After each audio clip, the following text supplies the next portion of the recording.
Party with your host, Dustin Rybka.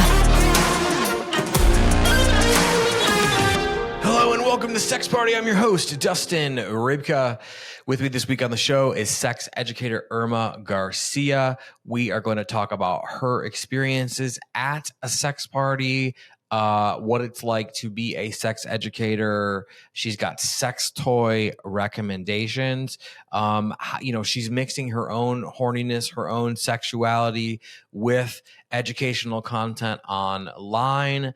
We talk a little bit about kink, and she is going to help you get in touch with your own sexuality, right? And then communicate it to your partner. We also talk about her work with abortion and reproductive rights and what this next election could not only mean for abortion and reproductive rights, but things like birth control, condoms, and porn. It's a full episode. Irma is brilliant. You guys are going to love this. So please enjoy my conversation with Irma Garcia. This week's conversation. Irma Garcia, welcome to Sex Party. How are you doing today? I'm doing well. How are you? I am doing great. I'm doing very, very well, actually. We talked a little bit offline. You know, like this is a weird, stressful time in the multiverse, and it's rare that you have a day that's like fully good or whatever. It's like, oh, my afternoon was good, and then the night shot right, whatever. So, we've been trying to make this interview happen for a really long time. We're fucking finally here. So for the people who don't know who you are, they've never heard Irma Garcia, the name, they don't know your face, your voice. Could you talk a little bit about who you are and what it is that you do? Yes. So I am a sex educator and the person responsible for the abortions to happen for teens in Texas who now need to travel out of Texas. But that has its own title, Client Services Manager. And I'm also responsible for the sex ed classes that happen through that organization.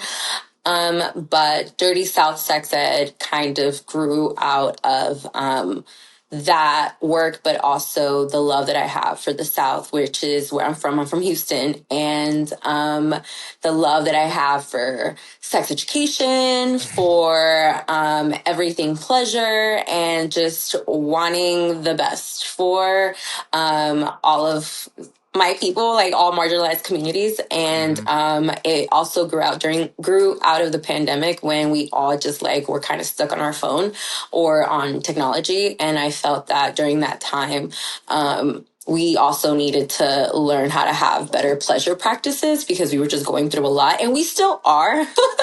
We are here now. It blew up, and I love it here. Yeah, that's awesome. And shout out to Houston. I was there when I was really, really little, and I don't know. Houston always felt to me like it's Texas. It's Texas as hell, right? But it's like its own flavor and style of Texas. Houston to me like felt really, even as like a little kid, like felt like really, really friendly. So yeah, I love Houston forever. Especially since we have Beyonce and Megan Thee Stallion. I am like Beehive till I die. And Houston is, I always just describe it similarly where it's like it's a big city, but it has its country flavor. And like you'll see cowboys on the street as well as people like driving their like amazing whatever car they got and stuff like that. Yeah. And you just see those two cultures merge, and it's pretty dope. Okay, so what do you think of Beyonce's new album? Oh my God, I fucking love it. Okay, yeah, good. Yeah, I am obsessed. I haven't been able to skip a song. I definitely have songs that I'll put on repeat, but it is an amazing album. I didn't expect anything less from her though. So yeah. Yeah, of course. Did you have a favorite? So I haven't listened to the full thing. Okay. I mean, the one, okay, so, what's this, Texas Hold'em, the one everyone's like, oh, it's so annoying, they play it too much. I'm like, dude, I mean, every time I hear that, like, this ain't Texas, I'm like, I'm in, like, and I think it's, you have artists like, I believe, and do not quote me on this, I could be wrong, it's a rumor, but I heard that Rihanna was working on some sort of like maybe partial country album, like hip hop meets country. I know Post Malone is, but then here comes Beyonce, drops like a Houston album, but it's like, country western, but with her own shit. I mean, exactly. And that it goes kind of back to what we were just talking about, that her being from Houston, it's its own country flavor. It's not like your typical backwoods type shit. It's gonna have like hip hop in it. It's gonna have R&B, gospel, blues, all of the things. But yeah, gotta love and it's it. like, it has an edge to it, which is very cool. So you have this love for Houston. It's where you're from, Queen Bee, everything. And then Texas basically loses their right to abortion, right? Like what did that feel like personally first and then professionally after? Personally, I was, even though we knew it was coming, because in the professional space, we have been preparing for this. A bunch of the previous bans that were already put in place and restrictions were basically leading up to the total abortion ban. So it was something that we already knew and tried to talk to as many people as possible, but with community outreach and whatnot. But it still came as a shock whenever the news actually dropped. I remember I was in Target looking for light bulbs, and I was in that little section, and I see my phone and it's happening, and I'm like, do I actually need this light bulb anymore? I like couldn't even remember. And I just went back to work, and I was just like, okay, well, we already kind of had a standard of procedure in terms of like what would happen if Roe v. Wade fell. Like we would probably take off for a while to kind of like get back into the groove of things for when we do come back. We are mainly going to be offering like informational services for people regarding where they could get abortion services until something happened. But my life has been kind of already meshed with this world so much that the professional and the personal, like you can't separate it. I'm sure you've heard of the saying, the personal is political. So that saying for me rang very true in that moment. Yeah, I mean, and people can vote for who they want for and blah blah blah and all the things, right? Like everyone is welcome to listen to the show. That you can hate watch the show because you don't like me or my whatever beliefs or the things that I'm doing. I mean, I'm always getting death threats for talking about sex and shit to my social media or whatever, but I'm wondering, because I'm not going to alienate anybody, about how they vote or whatever. Again, like everybody can listen to this show, watch the show, sure. But what I want to do from someone who's knowledgeable and intelligent and in it every day, like you are, could you talk to the audience about how important this next general election is, this next cycle, how important their vote is in terms of reproductive rights, birth control? I mean, I'm even hearing rumors of like, I know in Texas that, they're limiting, you have to like actually show your ID every time you view porn now on certain websites like Pornhub and shit. Like all of that is happening. And that is while we have a Democratic president. So like, how important is this next general election for sex and safe sex and reproductive rights? Just a small little question.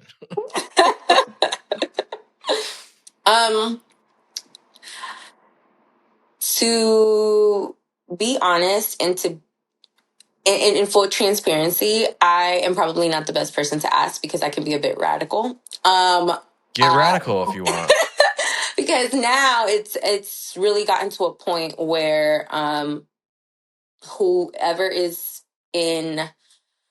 whoever's president at this point is not necessarily going to bring Roe v. Wade back. It doesn't matter. it was a decision from the Supreme Court. It was a decision that also the states have. So it's going to be a while before anything improves. And I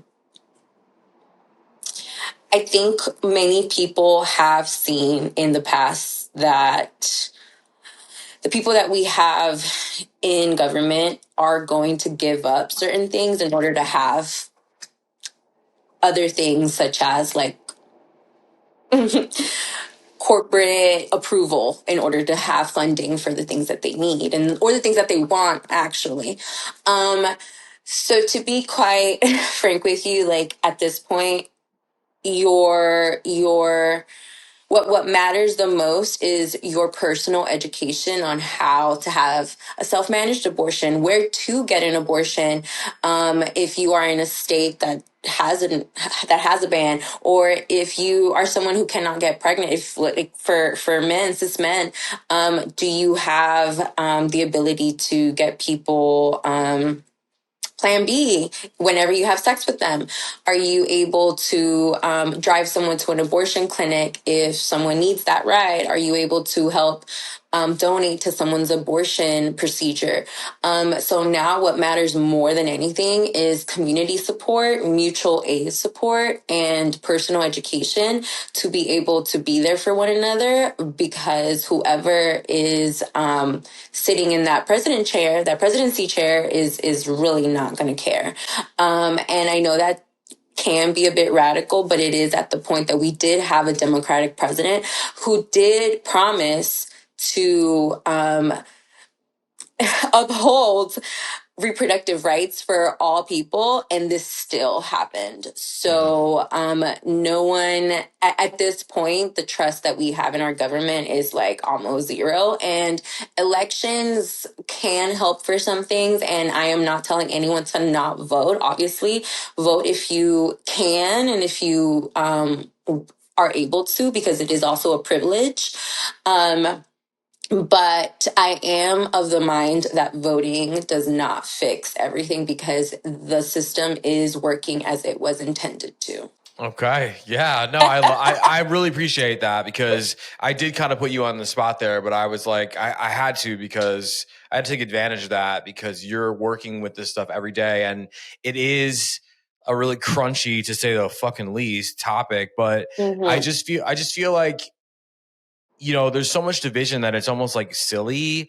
I don't want to dislike the people that they want me to dislike. And I mean, I hope that they don't want to dislike me and whatever, but it's like, while this division is there, they're going after your sexuality. Even if you're like a heterosexual white dude and you live in Texas or North Carolina or whatever, the government is monitoring your porn use by looking at you have to submit your ID every time you go to Pornhub. And like, that's, like, it's been too far since way back when. And so they're coming for everybody. Right. And you make a very good point with that, because I always add to that topic that the right to an abortion, which was really the right to privacy, to medical care, what fell, but that was just the beginning, because that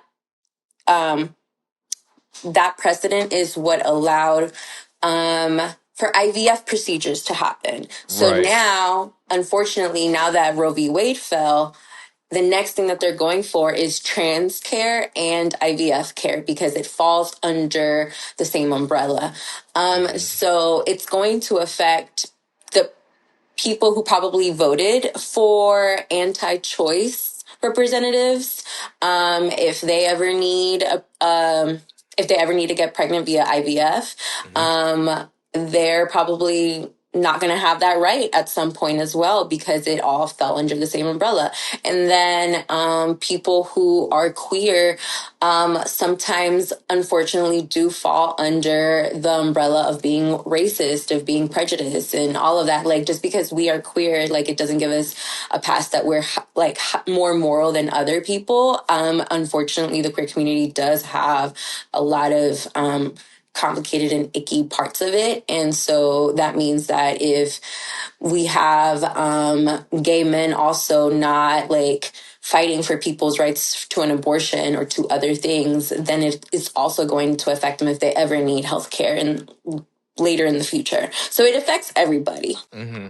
Yeah, no, it really does. And people think that I'm extreme for saying that eventually there's gonna be a problem with birth control and condoms, but there will be eventually on this timeline. There will be a problem with both. Oh, absolutely. There is already in Texas. This past year, a judge ruled that minors aren't allowed to get birth control without parental consent at federally funded clinics, when federally funded clinics were always able to give teens birth control without parental consent. And so that, plus the total abortion ban, actually spiked teen pregnancy. I can't remember the percentage, but so much that Texas didn't see that spike in 15 years. Wow. Yeah, that's just totally fucking insane. Well, I'm glad we got to it in the first part of the show. And now we're gonna move on, guys. So here we go. Buckle up. No. If you're still here, no, they're still here. Because everybody cares about it in their own way. I just think that having an educated person who knows it's important to have a 15-minute conversation the least about it, right? Right. Just to put it out there. So okay, you're a sex educator. You go to your Instagram and you look, and a lot of it is it's sex education, a little bit of your own like horniness, like mixed in there. So it's a mix of like your own sexual personality, your own sexuality, and then like education and stuff. And I think that is amazing. I mean, how do you identify sexually? I'm queer. Okay.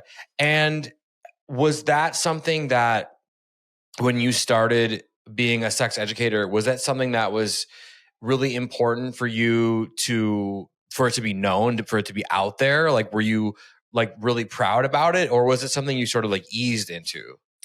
I guess it was something that I just eased into it, because when I first started posting, it was very much just informational things.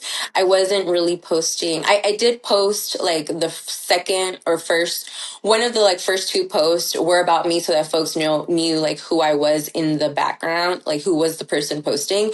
But I mainly focused that information to be centered around abortion, because the political climate at that time in Texas was also like wild in terms, or when has it not been? But I kind of like focused in more on that, because there's usually more like I guess my brain can't think, but like negativity towards abortions than people who are queer sometimes. So I just like focused it on that. And then later towards the platform, I started posting more queer inclusive content in terms of like anal sex and just how to have sex if you are in a women loving women relationship or whatnot and stuff like that. But never really talked much about myself until probably this past year or so, when I realized in the sex educator world, like you do have to put yourself more out there for people to kind of like feel like they are relating to somebody and not just an Instagram post. Yeah, I mean, and did you notice like when you did that it like popped off even higher? Because there are a lot of like, there's pictures of you like naked in bed. It looks like you might have like a wig and potentially like a whip or something. Like this is cool shit. And I feel like you're right. I would imagine when you included yourself and your own sexuality, like, look, here I am, that it would just be like, boom, and go straight up. Yes, 100%. You nailed it. Whenever I like posted myself with just a toy that I was talking about, engagement did go through the roof, and it was nice to see. And it was heartwarming to know that people were very accepting of these things. But I will say that I always did have tunnel vision on wanting the platform to be as informational as possible and educational as it possibly could be versus about me. And now I realize that we can make it a little bit of both, and that's okay. Yeah. I think you do a good mix of it. What are some of your favorite topics to talk about? Because I see on here there's like stuff about like strap-on sex, like obviously like, stopping the stigma. There's all sorts of things. So like, what are some of your favorites, or like, I guess like most, like what are people gravitating to the most that you talk about? Usually it was when I posted sex toy reviews and folks wanted to know like more about whatever I was holding and like how things worked and whatnot. And then lately it's been more about mental self-care, intersecting with sexuality, and that just goes to show where we're at in the times. Because a lot of folks, I don't know if you've seen like different studies that have been popping up that people are having less sex than ever before. And it is a testament to the times. There's just so much going on. There's a lot of people struggling with like we're all struggling with finances and all of these things, and all of that affects our sex drives, affects our sexuality, affects how much we want to be able to put ourselves out there. And so lately, that has been the content that people have been engaging with the most. So besides like finance, right? Like, is it a matter of, do you think it's like personal anxiety that is having an effect? Do you think it's the TikTokification of our fucking our attention spans has gone to like half a second, right? Do you think it's the dating apps are playing the fact that the dating apps have turned into more of like a game than anything else? I mean, what is preventing people? Because you're right, I've seen the reports that you're talking about. There are far less people in certain places in the country like having sex, and it's like from the pandemic just went like that. And so, I mean, what do you equate that to besides the financial stuff? I would put the financial stuff under the umbrella of social barriers, and everything that goes under there would be the things that we logistically need to survive. So apart from that, you're also dealing with a lot of grief from the life that we lost because of the pandemic. And then coupling that with the burnout that millennials for the most part are dealing with, and millennials are currently the group of people that would technically have the most sex, and then Gen Z is also not having as much sex as millennials used to would have, but coupled with burnout, coupled with the political issues that we're having, coupled with the stress of just being able to make ends meet. And then you also have another layer for people who are a part of marginalized communities, that stress of being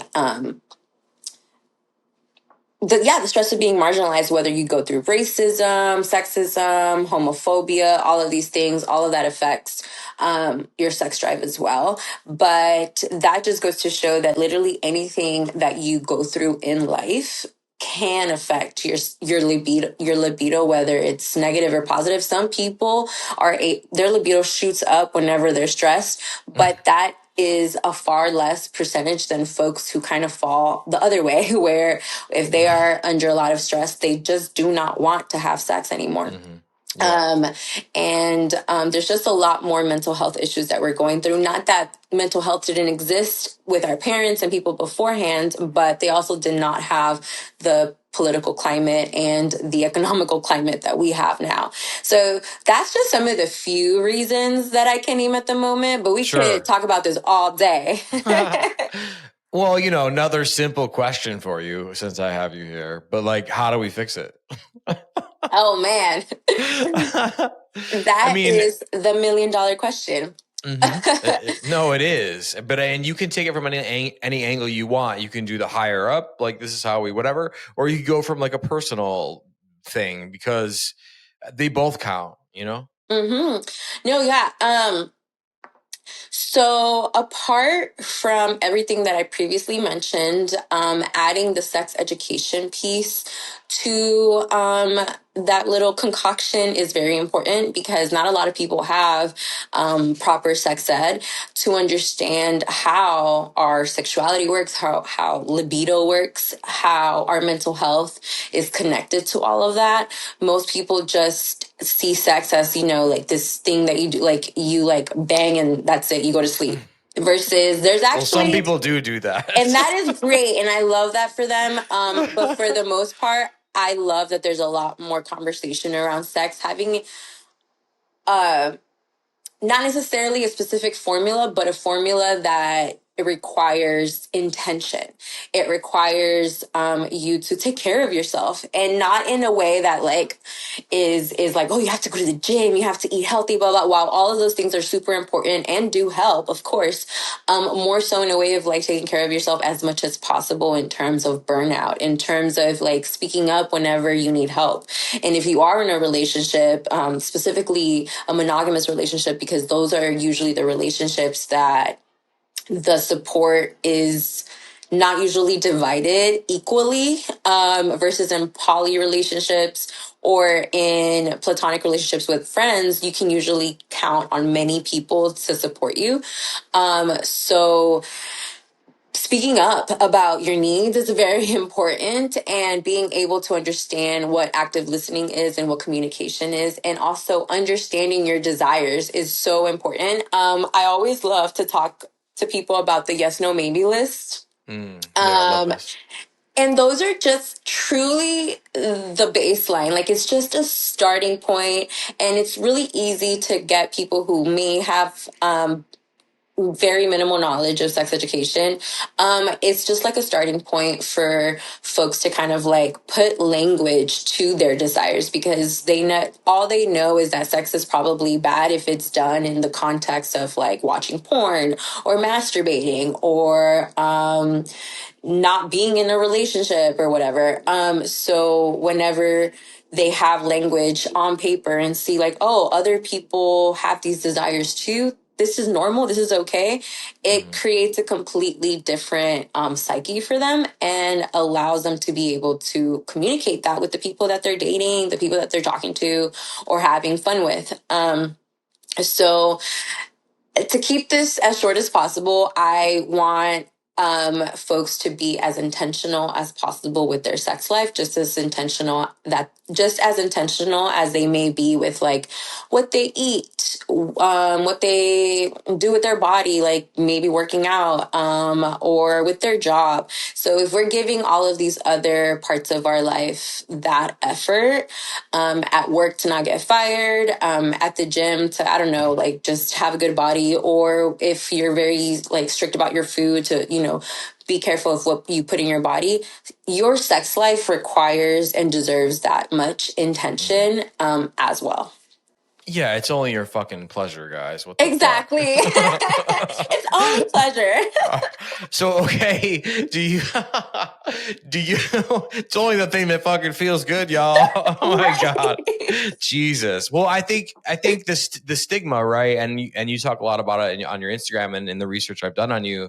Like, I'm a stigma basher too. I just am like kind of in your face, sex party, about whatever.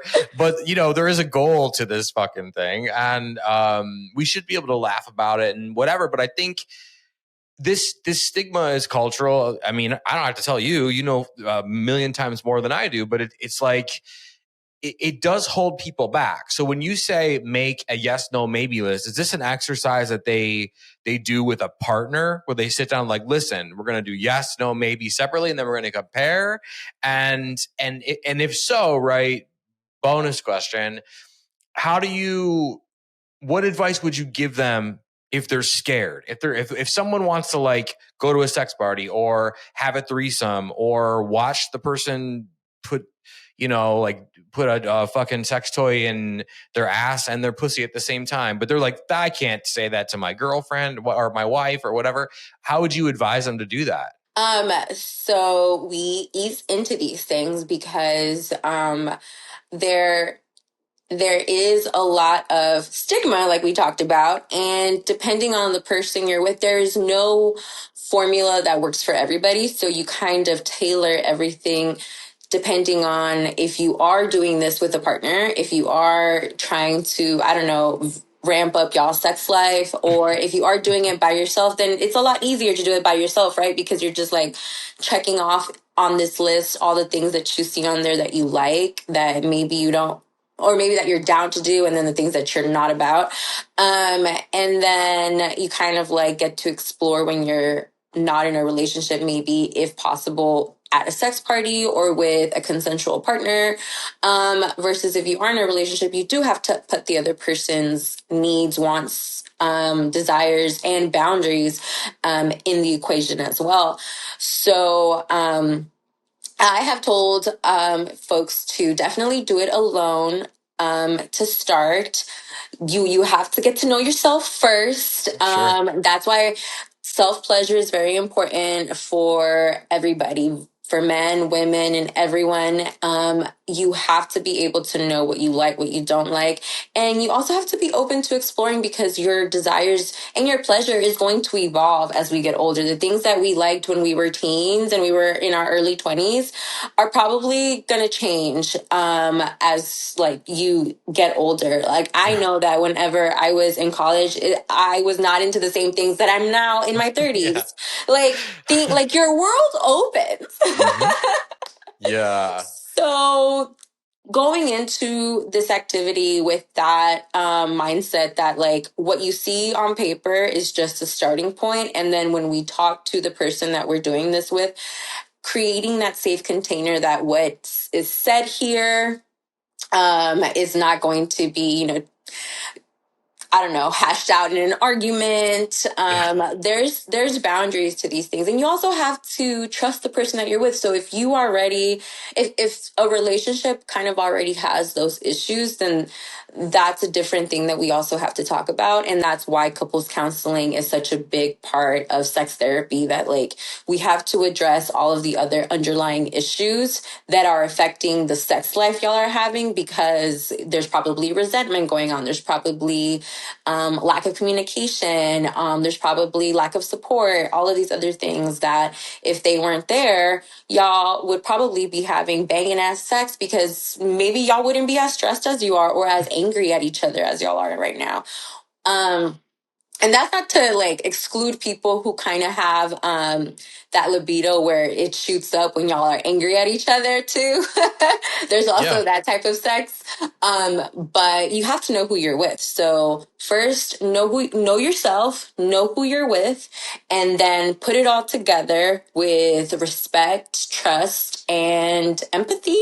And y'all are going to be able to make that shit work. Yeah, and it's a process, like you said. It's not just like a Thanos snap and then you're It's not having a a man. one-time Yeah, conversation. yeah, no, exactly. And it should always, those lines of dialogue. I think the thing that people miss is that it's a hotline. It's always open. You call, you fucking, we need to have a talk or whatever. Like I think once that shit stops, that's where the trouble, sort of starts to enter the fray. The other thing that you said is funny because, like, I think as you get older, you're talking about stuff that you were into maybe in college. Like, I would never do that. And then, like, now you start to get in your late 20s, 30s, 40s, whatever it is. And you're like, I don't think I would mind if she put something in my ass, or like, or if maybe some girls like, we should have a couple girls and another guy. Like it just happens. And I think it's because you feel your mortality. Like you feel yourself like, I have less time than I did. And I don't really care what most people think, or I don't even care what I think anymore. Like if that's going to feel good. So I think it's a mortality thing. I mean, would you agree with that? It is absolutely something that deals with mortality, where you it adds this layer of what's that word? Words and me are not like Yeah, no, friends today. it's a podcast thing. It happens to everybody. But like yes, it's precedence or something. Like yes, you, yeah, like you feel that like, all right, now you get into this space where like you don't give a shit of what people think, and also you just right. want to live your life. You want to be as happy as possible, and you want to have as many experiences as possible. Than when you were younger, you're probably just thinking about like the things you need to do to like make it out of school, and like your vision is more short term than like as you get older is a long-term vision in terms of happiness and pleasure. Yeah, I mean, and I said this on a recent episode. I say it once in a while, but there's this statistic where they ask people who are dying that are on their deathbed, like, what are some of your regrets? And always in the top three. And I think it's so funny that the news holds this back, but I've researched it till you couldn't research something anymore. But always in the top three is, I wish I had more sex. It's always there. I actually have not heard of that. Really, I love that. Yeah. I mean, and like, it's just so odd that, again, here we are with the stigma and like, oh, don't say that. Don't, no. But like, it's the truth. It's the truth. How could you Right. not, like, It makes sense. It makes perfect sense because I know that from personal anecdotes and oral history, a lot of older women in communities of color do tell younger women like live your life, and that's usually code word for have sex, like get it on. don't like fuck the reputation thing that like there's usually a big respectability politics culture in Black and brown communities, and so unfortunately that tends to create more shame towards wanting to explore one's sexuality to avoid being seen as the fast girl, the slut, the hoe, the girl that no one would wife up. And then you have the elders in these communities telling telling the young girls in the community, like, honestly, just live your life.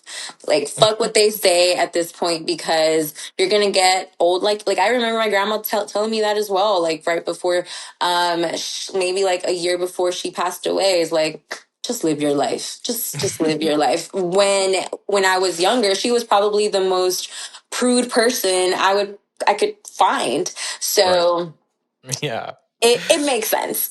Yeah, she's like, go get it, Irma. Which is great.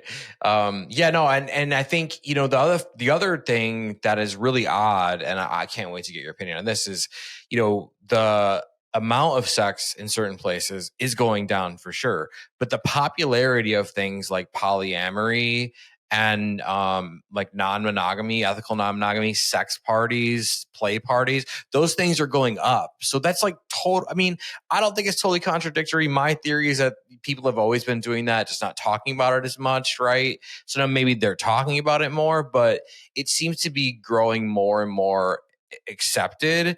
And so what do you make of that? My personal take is that there is more education and knowledge about all of that now than there was before. So let's start with polyamory. There's a lot more education. There's a lot more exposure because we have the internet. And a lot of people are able to get exposed to these types of relationship styles and realize, hey, what I was taught growing up is not the only thing that exists out there.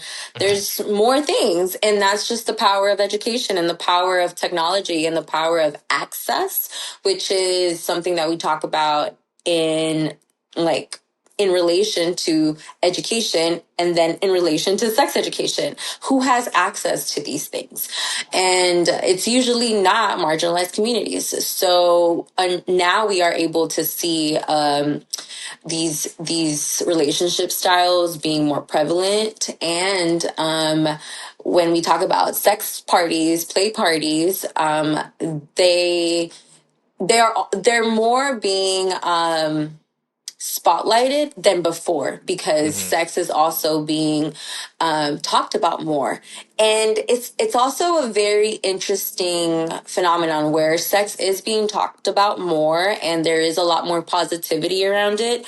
But there's also this big push towards being prude and being Boring. the trad wife. There we go. The trad wife trend, and not having abortions, and like going, we're all, the government is also pushing a completely different agenda. So it's interesting to see both of these forces kind of like coexist. Yeah, no, it is. It's fascinating on so many levels. It's like a, I don't know, the first thing I think of, because I have podcast brain sometimes too, but like an unstoppable force meeting like an immovable object. Like, this can't make sense. Like, how is this and this? But, like I said, those things have always been around. And I think, people reach out to me and ask me like, oh, how do I go about, do I have to? And the thing that I always try, have you ever been to a sex party? Of course. Okay. Amazing. Now we have another avenue to go down. And do you consider yourself polyamorous? Are you curious? Like what? I'm monogamous. Okay. So this is perfect because people always ask me about sex parties. And this is the one thing I always tell them. And it's like, you don't have to do anything. And you're Exactly. not, you can go and like wear a mask and like eat peanuts in the corner or watch or just like watch the, Exactly. yeah. I tell people the same thing, except the Mhm. peanuts part. I will now add that in my little blurb. Well, people are always surprised at how much how much food is at a sex party. There's a lot of charcuterie boards. Really, totally, yeah. I agree. You can. What I love about sex parties is usually the that feeling of being, there's a word for it, and everyone probably knows the word, that the feeling of secrecy where like you get to hide behind a mask, you get to like be a completely different person tonight if you want to. Mm-hmm. You get to like enter this completely different world. It truly feels sometimes like a movie. Like, I've had so much fun just like getting ready for a sex party, and like those first few minutes when you're just like walking around and like getting to see everything, and like getting introduced to people and getting your first glass of wine and just settling down and just, meeting people. And I usually describe it as like, think of it as just like a house party where people, a big dinner party, but instead of dinner, like the things that are being done are just like, you get to meet people, you get to have wine, you get to drink. And then there's another layer that if you do want to have sex, there's like a section for that. But then Yeah. there's also these like little like shows going on where like in this corner, in this living room, we're gonna have some binding going on. In this other room, we're going to have this going on and this going on. And I just love all of that. I love a good like entertainment Mm-hmm. set when it comes to sex parties. Like, those to me are like chef's kiss. Yeah, no, for sure. How The far has your, production. yeah. Well, that's the thing too, is people just think like it's like a rave, some dirty warehouse that everyone's fucking and like shooting cum everywhere, whatever. And like, I'm sure there are those I things, know. right? I was about to say, I think that there may be, honestly. Oh no, there is. I've been to one of those. But like the sex parties normally that we talk about are usually pretty vetted. They're usually like Exactly. very classy, very cool. Yeah, the More than. production, like I Mm-hmm. said, is very on point. Like, there is, I talk to people about the safety part of it as well, where like people are vetted, and also there is a whole community agreement situation thing that you have to abide by, and I think that for folks that have never done it before, been to a sex party before, I always tell people that it's one of those things that you can just go to just watch. Like, you can just be a voyeur and like just hang out. And it's not going to be like, while there are parties that like people are having sex right in front of your face, there's also a lot of parties that have like specific sections for that. So once you do feel comfortable, we can go upstairs now and watch people fuck. Yeah. So you let me know when the wine is kicking. Yeah, no, totally. Okay, so, and again, like, if you don't feel comfortable answering, don't answer. Just say no thanks or whatever. But like, how far have you gone participation wise at a sex party? And do you have any like wild, fun stories from one? I have never had sex at a sex party. I'm very much a voyeur type of person, and I love being the type of friend that introduces these things to the people in my life. So I'm mainly the connector at sex parties, and like I bring friends and I'm like, meet this person and meet this person and meet this person. And I'm very much a big like audience member in terms of like whenever the shows are going on. I love learning new tricks on how to like bind people and how to like tie the ropes and stuff like that. Like, my goal in life is to be able to do that one day. I have gone with other sex educator friends, I'm sure that you've interviewed, to sex parties here in New York. And we've gone up to like the sections where people were having sex, and like we've basically almost like just compared notes and like, all right, so she did this, what did yours do, this one did mine. It's just more like a very beautiful like vibe of learning through these things versus having wild stories of like, oh yes, one person fucked and one person did this. While all of that is amazing and I love that, I think like I have been more in the still the educational connector side of things. Yeah, you're a facilitator. You're a you're a broker. You can broker, the knowledge and connect people or whatever. I fucking love that. That's awesome. Yes. Yeah, and I mean, yeah, I've definitely heard some wild stories on this. But I just think that, that's so normal. We're all having those thoughts. Like, we're all like, I mean, I'm kinky as hell. Like, I mean, do you consider yourself to be like a kinky person? Of course, yeah.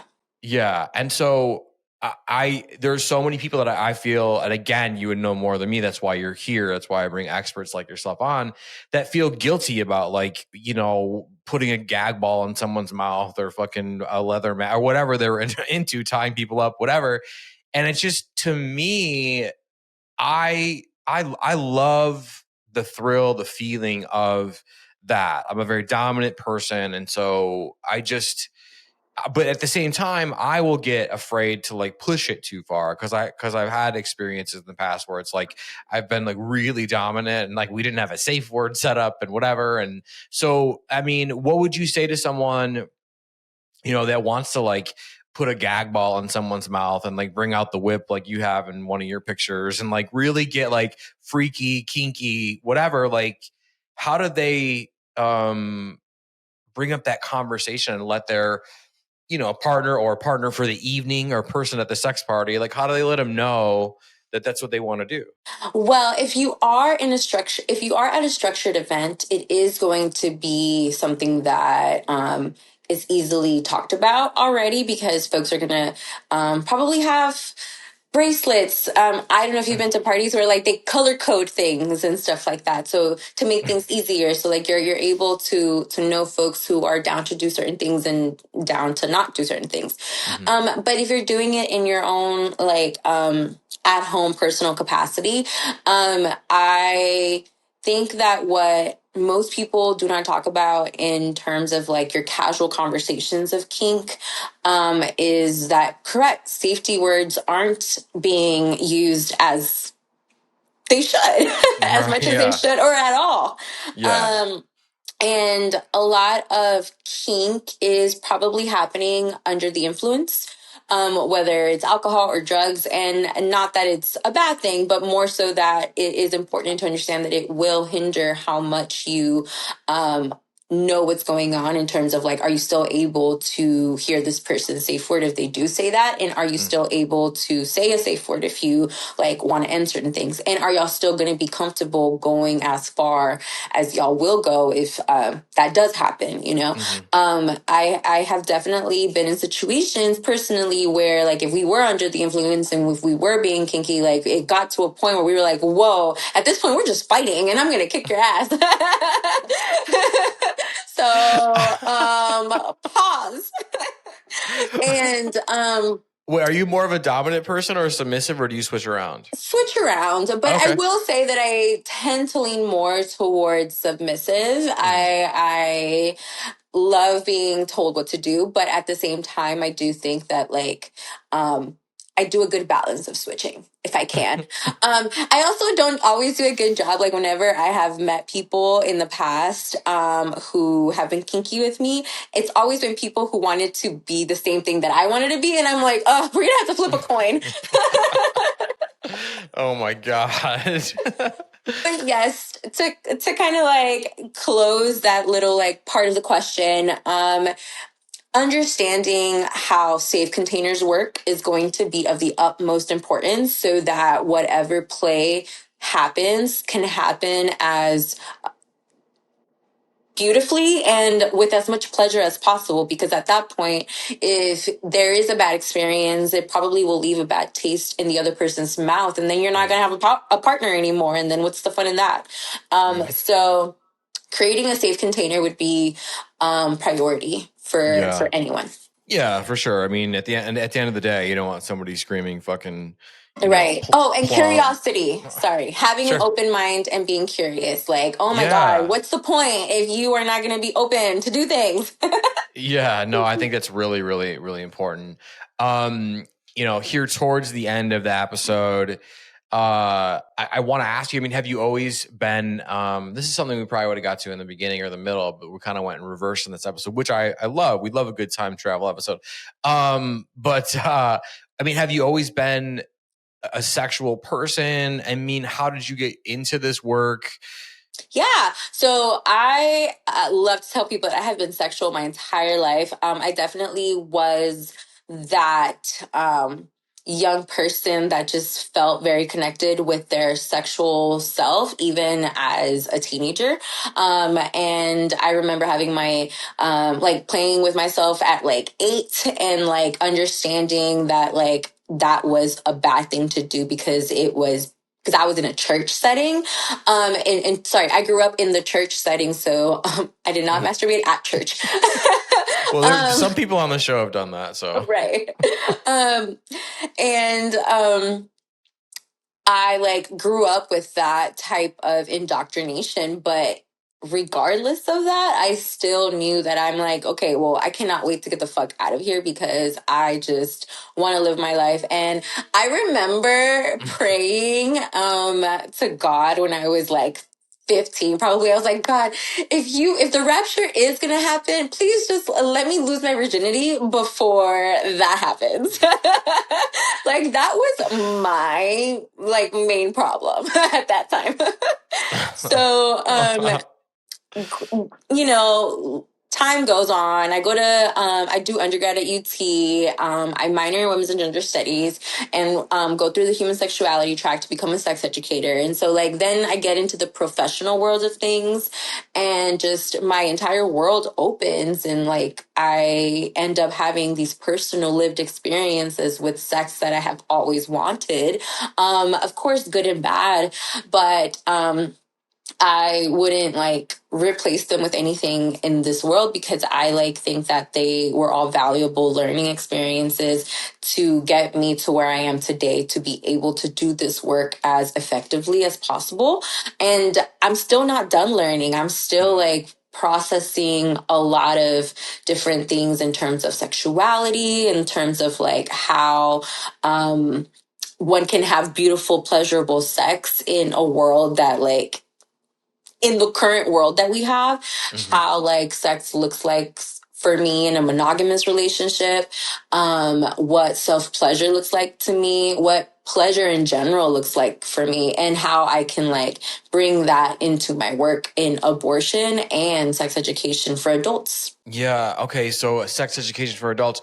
Are you someone who's taking on clients that you do work with people one-on-one? Do you give like speeches? Do you do both? Do you whatever? I mean, and we know you work with abortion, but as an educator, I mean, with as much knowledge as you have, I hope that you have clients, you know? I actually am not, well, because I'm not a sex therapist, Sure. I don't take on therapy clients, but since I have done a lot of education in the past, I have had people that I have been able to coach, which is a completely different thing Sure. in terms of therapy and coaching. So I am taking clients in terms of coaching, and I still am able to do a lot of like panels and conferences. I'm going to be at the European Confederation of Sexology with others, popular sex educators that you've had on your show in the past this summer.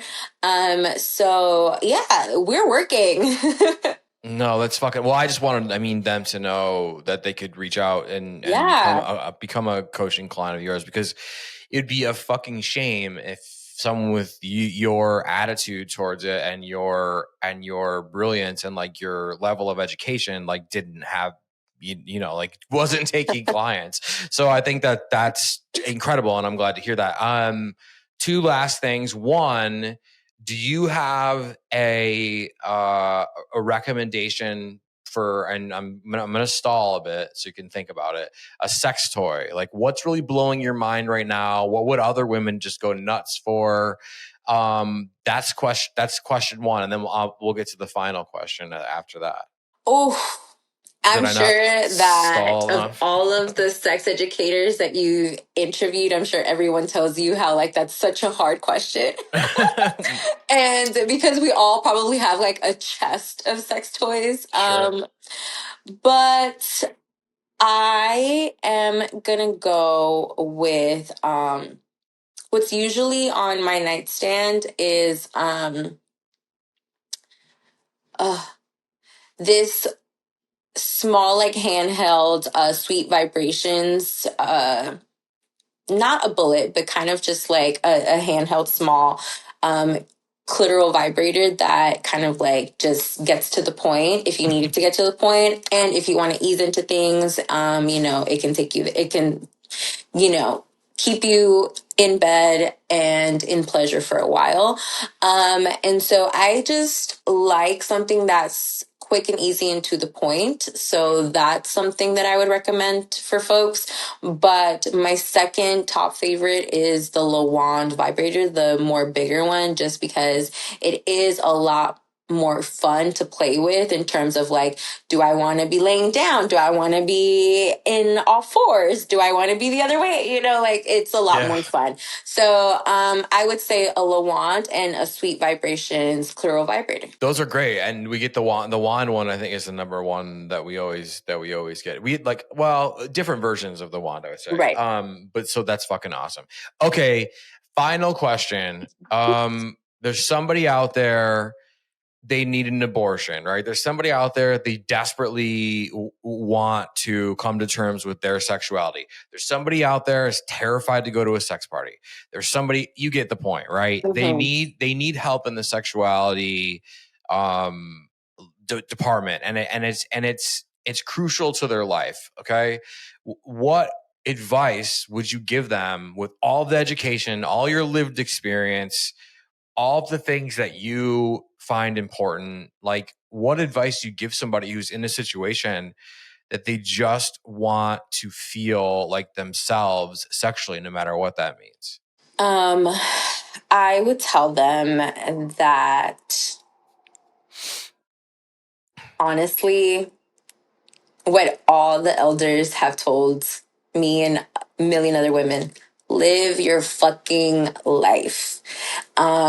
Because at the end of the day, you do not want to be somewhere older in life and look back and realized you could have had way better sex. And it's to be transparent, we're talking about quality sex. So you don't have to have sex every single night and like have a one night stand every weekend.